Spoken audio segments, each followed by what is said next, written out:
What's good, everyone? OJ here. Welcome back to another video. Today we've got some awesome information as we head down the road of E3 2021. But before we get started, please make sure you hit that like button and also subscribe if you're someone new. Now, let's first start off with Monosoft and what could be going down there with Bandai Namco. So recently, Bandai Namco registered two trademarks, and these are two cult hit games that appeared on the GameCube. We have Baten Kaitos, Eternal Wings and the Lost Ocean, and also Baten Kaitos Origins, which was a prequel to the first game. So these are two IPs that Monosoft, the Xenoblade Chronicles developer, so Nintendo owns Monosoft. Before Nintendo purchased them, they made these two games for the GameCube, and I think that helped Nintendo solidify their purchase because of how great of a job that they did. Now recently, these two games have been trademarked in Europe, and Baten Kaitos Origins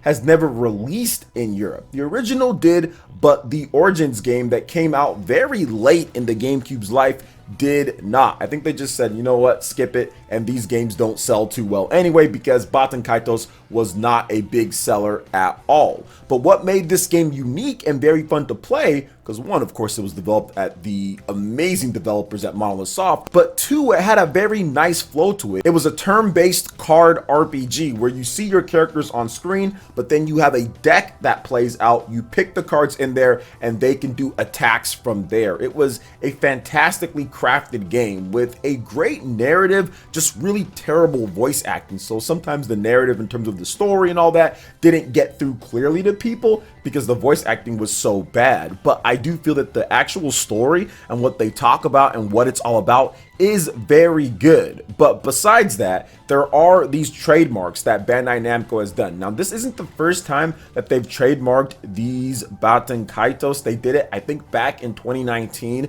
So it doesn't mean that there is a new game coming up or anything like that. But what it does mean here is that they do have that trademark ready to go. So if they do need to pounce on something, or if there is something coming up, they'll have that all locked and ready. Now, sometimes these trademarks have consisted in things that do happen, but the reason why I think this is significant a little bit here, and we'll talk about the Monosoft thing because we have more to talk about when it comes to Monosoft and what they could be doing.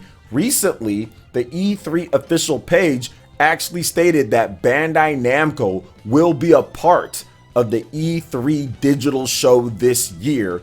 And once again, Baten Kaitos Origins was never released in Europe. So you have to maybe put two and two together. There's starting to be a forming of what could be happening at this E3 show, what games could be shown off, because a lot of these Japanese developers like to give fans a mix of new games or different type of titles and also old games for the classic people out there, for the people that love the old school or want to see some of those legacy games come over in HD, being able to play on the modern systems, not have to track down old hardware in order to play it. So I do think that we could see that Baten Kaitos. Now, here's the thing. Monosoft doesn't have to do that because you have to remember the IP belongs to Bandai Namco. It does not belong to Nintendo or Monosoft. So I don't think there'd really be any need to make Monosoft work on this. I think that Bandai Namco would just have to get some type of port studio or put it together themselves when it comes to the game because it's a GameCube game. It's pretty old at this point.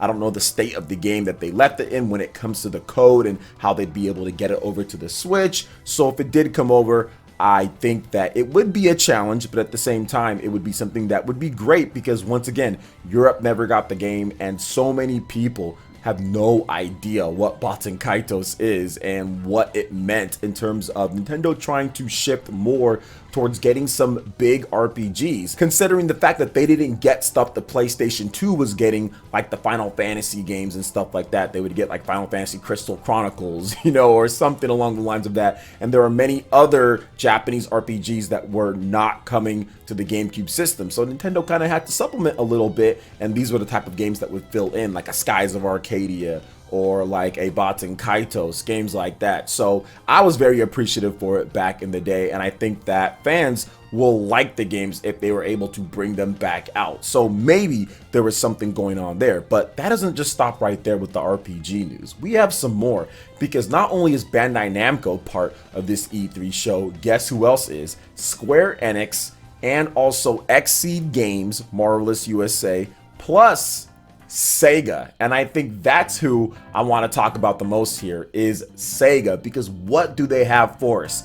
Well, what's the anniversary this year, guys? Persona. Persona has an anniversary. So I do feel that we could at least get one revision of what we've gotten before with the Persona game. Maybe a Persona 3 or a Persona 4 ported over to other systems. There's been rumors about Persona 5 Royal coming to Xbox Game Pass. There's been rumors about Persona 5 on the Nintendo Switch. There's been rumors about so much stuff, and SEGA has been hesitant, but also has seen the light when it comes to Persona 4 Golden and how much money that game made on PC via Steam. So if they can't get that to other platforms, they could also make a lot more money on there. So I am hopeful that we do see some good RPGs from the SEGA Atlas front at E3. I also think a Sakura Wars port would be a very good thing on the Nintendo Switch. I'm not sure how well that game did on the PlayStation 4,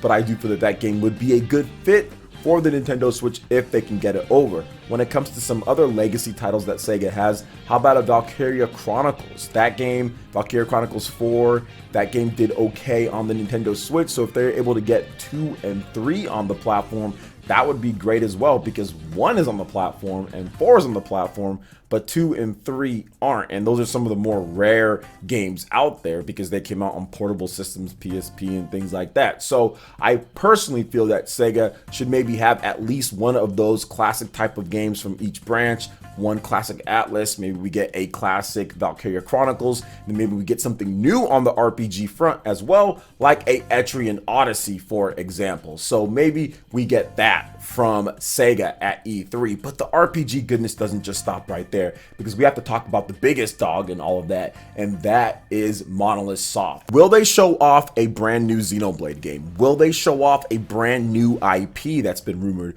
Will they actually have a port of the game that everybody seems to want to play on the Nintendo Switch, and that is Xenoblade Chronicles X? Well, I do think that it's going to be a combination of them, just because it's been quite a number of years, and you guys ask me this all the time on my live streams. What's going on with Monolith Soft? What are they going to do? Why are they waiting so long? So that's the reason why I talk about it quite a bit, just because so many people want to hear my opinion and don't always see some of the other stuff that I do. So I do feel that Monolith Soft has something ready to go for this year. It's been too long at this point, right? Monolith Soft, when it comes to games, they had 2020. Yes, Xenoblade Chronicles Definitive Edition, I get that, but that was a smaller team that was kind of porting that over. That was something that was a game that was already made. I think that it's time for something new when it comes to Monolith Soft, because the last new game, technically, I guess, was Xenoblade Chronicles 2, Torn of the Golden Country in 2018, but the last full release new game was Xenoblade Chronicles 2 back in 2017. So it's been 4 years at this point. So it's time for that next thing that they've been working on. The Monolith Soft development team 1, Takahashi-san and his crew, the big crew, what are they working on? What are they going to have for us? I'm hoping at E3 it's that brand new IP. I think that that is a game, whether it's a complete reboot of the Xenoblade franchise in order to make it appeal to more people, or it's something else, or it's a brand new IP that's more of a fantasy line with what we've seen with the art that they put out there quite a bit ago. Whatever they decide to do, I am down for it, I am here for it, and I think that we could see something at E3. But I think it doesn't just stop there, guys, because if we don't get that, there could potentially be, and I know that they said that it'd be hard to get this done, but I still feel that it's very possible, and that is Xenoblade Chronicles X. I know Takahashi-san said that, hey, this game would be expensive to make, and I get that, but if you look at it, recently we've seen Xenoblade Chronicles games have all been financially profitable for Monolith Soft and also for Nintendo, just really for Nintendo because Monolith Soft is owned by Nintendo. Xenoblade Chronicles Definitive Edition, 1.5 million units. Xenoblade Chronicles 2, Torn of the Golden Country, pretty much sold out of every single physical copy that they had, and multiple people bought the season pass. Xenoblade Chronicles 2, over 2 million copies sold. So every single Xeno game on the Nintendo Switch has done well. Every single one of them. So if they brought over Xenoblade Chronicles X at this point,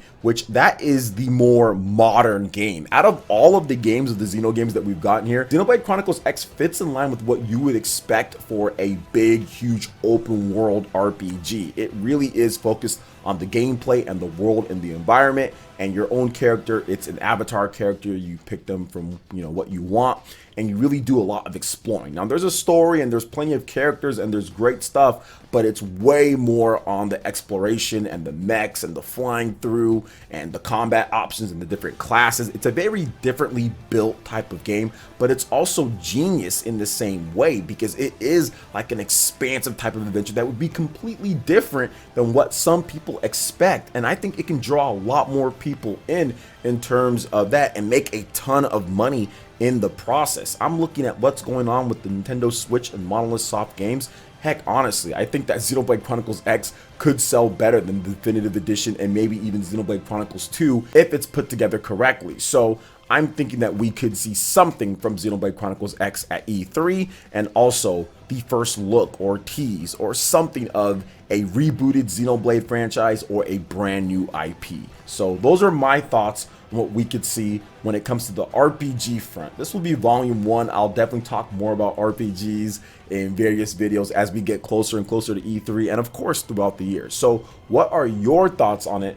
Let me know in the comment section below. All right, guys, that wraps it up for this video here. Check out the links in the description. We've got Twitter. Go and give us a follow on there. Stay up to date on all the latest gaming news and information. Also, make sure you like, comment, and subscribe, and share this video if you can. Thank you so much for watching, and we'll catch you for the next one. Peace.